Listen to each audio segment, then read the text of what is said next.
2월 18일 율법을 읽고 힘써 지켜야 할 왕. 그가 왕위에 오르거든 이 율법서의 등사본을 레위 사람 제사장 앞에서 책에 기록하여 평생 자기 옆에 두고 읽어 그의 하나님 여호와 경외하기를 배우며 이 율법의 모든 말과 이 규례를 지켜 행할 것이라. 그리하면 그의 마음이 그의 형제 위에 교만하지 아니하고 이 명령에서 떠나 좌로나 우로나 치우치지 아니하리니 이스라엘 중에서 그와 그의 자손이 왕위에 있는 날이 장구하리라. 신명기 17장 18절에서 20절. 17장 14절에서 20절은 하나님의 백성이 가나안 땅에서 살 때 그들 위에 왕을 세워야 할 경우 반드시 따라야 할 왕의 자격과 의무에 대한 규정을 지시한다. 하나님께서 세우시는 왕의 첫째 자격은 형제 가운데 한 사람을 왕으로 세운다는 것이다. 타국인은 왕이 될 수 없다. 이렇게 형제 중에서 한 사람이 왕이 되었을 때 그 왕에게 금지된 세 가지는 병거와 말을 많이 가지는 것, 많은 아내를 거느리는 것, 그리고 은과 금을 많이 축적하는 것이다. 그 대신에 왕이 힘써 행해야 할 것은 제사장이 소유하고 있는 율법책의 등사본을 얻어서 그것을 읽고 여호와 하나님 경외하는 것을 배우며 율법의 모든 말씀과 규례를 지켜 행하는 것이다.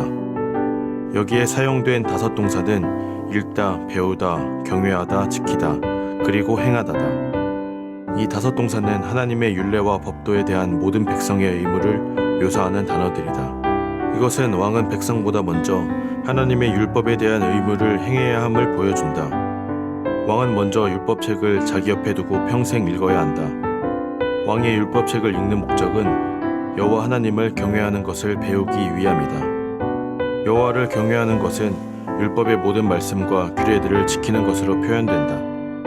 율법의 모든 말씀과 규례들을 지키는 목적은 이 모든 것들을 지속적으로 행하는 데 있다. 왕은 이와 같이 행할 때 하나님의 백성을 순종의 길로 인도할 수 있다. 20절은 왕이 이와 같이 행할 때 하나님께서 그에게 주실 3가지 유익을 설명한다. 첫 번째 유익은 왕의 마음이 백성들 위에 교만해지지 않는 것이다. 왕은 백성 가운데서 뽑혀 백성 위에 세움을 받았으므로 백성 위에 군림하여 다스리는 것은 모든 왕의 본능에 가깝다.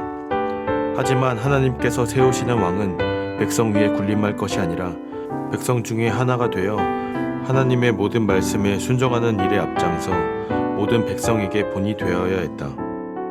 이방의 왕들은 법을 만들어 자기 백성으로 지키게 하지만 왕 자신은 법 위에 있다. 하지만 하나님께서 세우시는 왕은 하나님의 백성과 동일하게 하나님의 법의 지배와 다스림을 받아야 한다. 이것을 계속 잘하기 위해 평생 율법책을 열심히 읽고 경건을 배워 실천해야 하는 의무가 왕에게 있는 것이다. 둘째 유익은 하나님의 명령에서 떠나 좌로나 우로나 치우치지 않고 바른 통치를 하는 것이다. 셋째 유익은 그의 왕조가 자손 대대로 이어지는 것이다. 마침내 다윗이 온 이스라엘의 왕으로 세움을 받았을 때 하나님께서는 그와 언약을 맺으며 동일한 요구를 하셨다. 다윗은 그의 왕위 계승자 솔로몬에게 하나님의 율법의 길에서 떠나지 말 것을 간곡하게 당부했다. 하지만 애석하게도 다윗 왕조의 역사는 솔로몬 때부터 하나님의 율법에서 떠나 이방 나라들의 죄악된 길로 간 역사였다. 솔로몬 왕은 하나님께서 그에게 주신 탁월한 지혜로 하나님께서 왕에게 금하신 3가지를 가장 열심히 행했다. 한마디 기도. 일평생 하나님의 말씀을 가까이 하여 하나님 경외하기를 배워 삶 속에서 실천하게 하소서.